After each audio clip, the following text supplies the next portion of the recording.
Have you ever really stopped to think about your name? I mean, not just as a label people use to get your attention, but as this subtle, constant thing that might actually be shaping your life? It's a fascinating idea, right? So let's dive in and explore what this could all mean for who we are.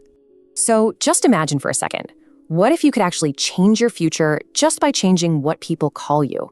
Would you do it? It's a pretty wild thought experiment, isn't it? But, it might not be as out there as it sounds. I love this line because it just captures the idea so perfectly. Imagine every single time someone says your name, it's like this tiny little incantation, a small push in a certain direction. And over a lifetime, thousands and thousands of times, well, that tiny spell could add up to something huge. Okay, so let's bring this back down to earth for a minute. This isn't all just about magic and hypothetical spells. There's a very real-world effect that our names have on us every single day. It's absolutely true. There's a ton of research that suggests the names we're given carry all this invisible baggage, these expectations and associations that can actually influence how we see ourselves and definitely how other people see us. And what's really wild is how real these effects can be. I mean, think about it. If you have a name that people associate with, say, strength, that could give you a little subconscious confidence boost. But on the other hand, a name could also trigger unfair stereotypes, good or bad. And in the job market, wow. Studies had actually shown that names can create a first impression on a resume, changing how people interact with you before they've even met you. All these little things are nudging us along a certain path. All right, so we've covered the subtle, real-world stuff. Now let's jump back into that grand hypothetical. What if this whole effect wasn't subtle at all? What if you could literally rewrite the title of your life story? And by doing that, rewrite the entire story itself. And here's the really important distinction we have to make. We're not just talking about, going to the courthouse and filling out some paperwork for a new name. No. We're talking about a world where changing your name is like picking a whole new destiny off a shelf. It's the difference between changing your t-shirt and, well, changing who you are fundamentally. And let's be honest, the temptation would be huge, right?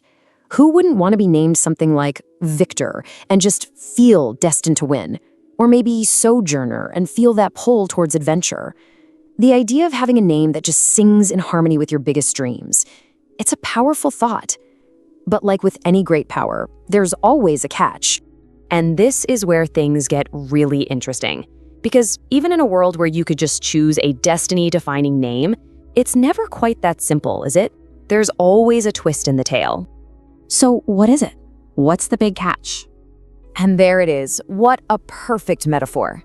You could give yourself the most powerful name imaginable, a name that just screams genius or champion.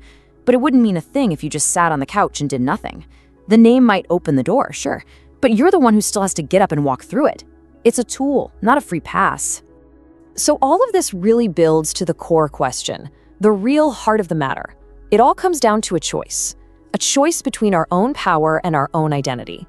So if you were given this choice, this ultimate power over the label for your life, would you take it? Would you pick a new title hoping it would write you a better story? Or would you choose a different path? Would you take the name you already have with all of its history and pour so much of yourself, your work, your character, your triumphs, into it that you are the one who defines what that name means to the rest of the world? And at the end of the day, I think that's what this all boils down to. We spend so much time looking for our destiny in outside things, right? In signs, in stars, even in the names we're given. But maybe we've been looking in the completely wrong place. So here's the thought I want to leave you with. A name isn't some pre-written story you're forced to act out. It's more like an empty vessel. It's the title on the cover of a blank book. And it's just sitting there, waiting for you, through everything you do, every choice you make, to write the story that gives it its real meaning. So what's your story going to be?